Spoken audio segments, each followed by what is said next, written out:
¿sí? En cómo les ayudamos a que puedan abordar la lectura de textos cada vez más complejos. Entonces, una respuesta, digamos, en lo inmediato sería recuperar lo que una investigadora didáctica muy respetada y reconocida argentina, Ana María Kaufman, ha dicho desde hace décadas, ¿no? Que al leer mejor, ¿no? Solo se aprende leyendo. ¿Y eso qué significa? Pues que hay que seguir exponiendo a los niños a la lectura, eso sí, con ciertas condiciones, no es cualquier exposición a la lectura. Y entonces me parece que es importante que digamos por lo menos dos de esas condiciones que son fundamentales para ayudarlos a que puedan abordar cada vez mejor el análisis de la escritura y por lo tanto a leer con mucha más fluidez, si se quiere decir. Entonces, una de esas condiciones es la condición de anticipación. ¿Qué significa eso? Significa que a los niños hay que darles la oportunidad de utilizar todo el conocimiento que ya poseen y dominan de la escritura. ¿Cuál es ese conocimiento? Pues básicamente vamos a recuperar estrategias que han usado desde etapas muy iniciales de la alfabetización para ayudarlos. Y una de esas estrategias es fijarse en las letras iniciales y finales como índices de interpretación de lo que está dicho en la escritura. Y a ver, podemos ilustrar esto de las anticipaciones con otra actividad. A ver, esto que están viendo en pantalla es otra ficha de lectura analítica, que deriva también de una lectura de una narrativa. Después de haber escuchado y leído el cuento de Pulgarcito, ahora se les pide a los niños que lean las palabras que están en la columna de la derecha para asociarlas a las imágenes que están en la columna del lado izquierdo. ¿Cuáles son las condiciones de anticipación en esta actividad? Bueno, la primera y es básica en esta actividad, en esta situación, es a los niños les estamos ayudando a anticipar el significado a través de ese conjunto de imágenes. Es decir, en el mundo de posibilidades de significados, les estamos acotando con esas imágenes a qué significado tenemos que buscarle el significante, o sea, la palabra. Entonces, esa es una primera condición de anticipación. La segunda condición de anticipación viene dada por la estrategia de la que hablamos hace unos segunditos, ¿no? Los niños, para saber dónde dice ogro, dónde dice bota, dónde dice pan, dónde dice pájaro, se van a fijar y van a anticipar qué dice fijándose en las letras o pedacitos iniciales o finales de las escrituras. Así, si alguien quiere buscar dónde dice pan, ¿no? Lo que va a hacer es buscar la letra inicial de pan, discriminar o excluir las que no tienen la letra de pan, ¿no? Y focalizarse en aquellas que sí la tienen para seguir la lectura y poder recuperar entonces la interpretación. Esas ejemplificarían muy bien estas situaciones o estas condiciones de anticipación de las que estamos hablando.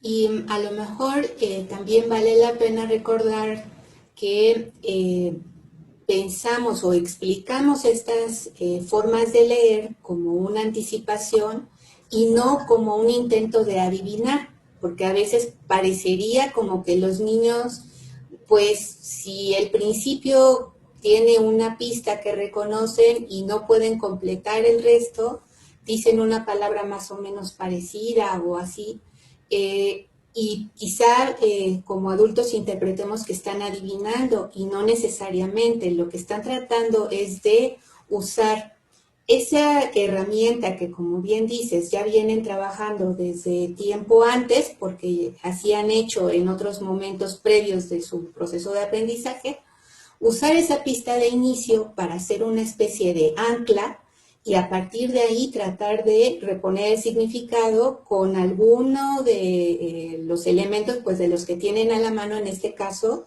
solo de este conjunto de imágenes sobre las que están trabajando, ¿no? Efectivamente. Entonces, digamos que respondiendo a la pregunta, ¿cómo ayudo a que los niños lean mejor? Utilizamos o recurrimos a las condiciones de anticipación, pero fíjense cómo esta condición de anticipación está súper relacionada o súper estrechamente ligada al diseño de la situación de lectura. Es decir, darles las imágenes es parte del diseño para que puedan anticipar contenidos. Esa es, digamos, dijimos que son dos condiciones fundamentales, esa era una. Y luego vienen las condiciones de apoyo, ¿no? Es decir, de ayudas directas o indirectas que se les dan a los niños y muy particularmente cuando en sus intentos por recuperar el sentido no son exitosos, entonces utilizamos estas condiciones de apoyo. Una de ellas es pedirle a los chicos que primero lean en silencio. Es decir, que aborden la tarea de tratar de leer lo escrito haciendo el análisis en su cabecita y para eso se requiere el silencio. Así es, parece una locura, pero el silencio es una intervención didáctica con intención de ayuda. Entonces, lo que se hace es pedirles que hagan el análisis en silencio para que luego digan de corridito o completo lo que leyeron. En este sentido, el silencio no interrumpido, ¿sí?, es un aliado para que los niños puedan concentrarse en el análisis y luego decir completo, lo que leyeron. Decir completo es también una estrategia porque les ayuda a recuperar eso que analizaron. Y si te parece, para ilustrar muy bien, veríamos un micro pedacito de qué significa leer en silencio y recuperar lo leído para decirlo en una sola emisión. Vamos a ver a este pequeñito tratando de leer solito y utilizando esta estrategia. Veamos. América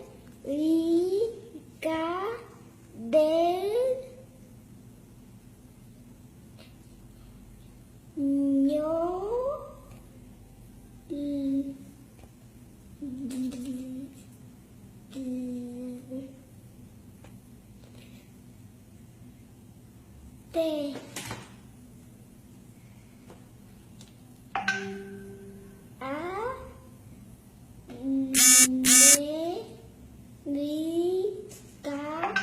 América del Norte. ¿Cuenta cómo estar trabajando o estarle sugiriendo la lectura silenciosa y controlada por él mismo de lo que va analizando, eventualmente lo lleva a recuperar el sentido y muy orgullosamente decir América del Norte.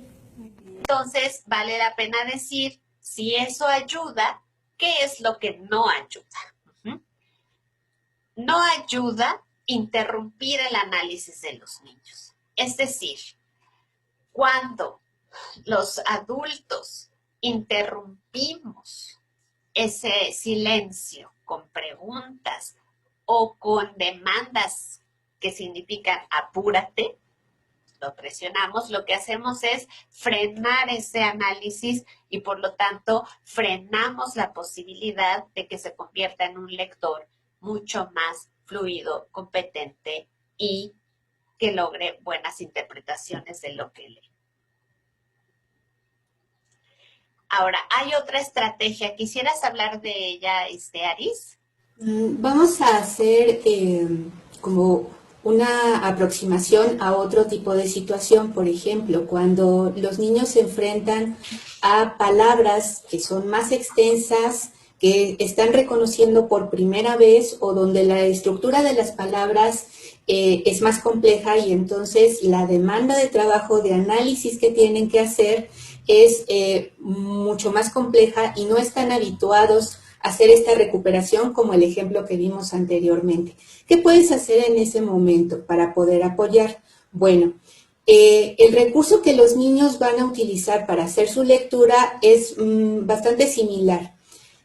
Los niños en estos momentos van a ir haciendo análisis de pedacitos en la palabra y lo que les pedimos habitualmente es que digan despacito, que vayan leyendo con su dedito cómo va diciendo la palabra. Como van a ir descomponiéndola en pedacitos, digamos, una cosa que sirve bien es que después de que dijeron uno de los pedacitos, tú como adulto que lo estás acompañando, hagas una especie de eco de eso que ya analizó para que lo vayas poniendo en voz alta y se lo puedas ir recordando de manera que al final, cuando llegue al final del trayecto del recorrido, no tenga que volver a comenzar a analizar y pueda tener presente lo que ya revisó y poder completar la palabra con sentido. ¿Cómo se puede hacer eso que en realidad puede ser como muy abstracto si solo lo platicamos? Quisiéramos compartir ahora un ejemplito más de cómo puedes hacer eso con un par de intentos. Vamos a ver ahora a otro niño que está trabajando sobre también una lectura de palabras. Te ayudo con esto. Pi. Pi. Ta. ¿Cómo dice? Piñata.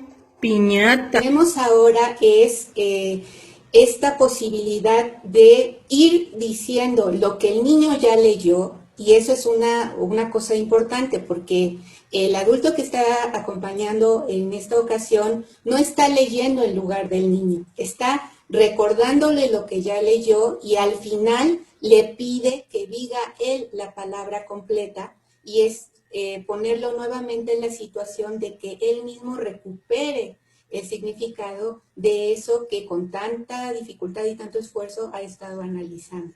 Eso que acabas de decir es súper importante porque ayudar a que lea mejor no necesariamente significa que leas por él y que seas el modelo para que el niño solamente repita.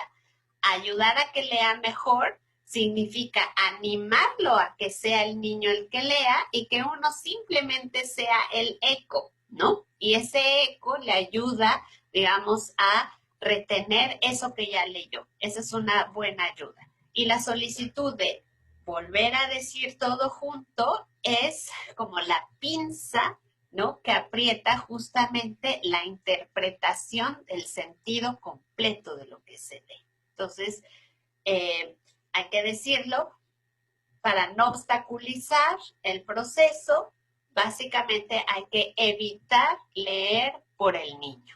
Decisión de cuál de estas ayudas conviene mejor, lo primero que necesitamos hacer es dejar al niño o a la niña que lo hagan por sí mismo para que nosotros como adultos valoremos cuál de estas dos opciones nos conviene más, porque pueden resultar más o menos pertinentes en función de las posibilidades de lo que cada niño está haciendo. Entonces, tengamos presente que primero, el primer intento siempre es de los chicos y enseguida pues vienen estas posibilidades para que ustedes elijan cuál es la más pertinente en cada caso.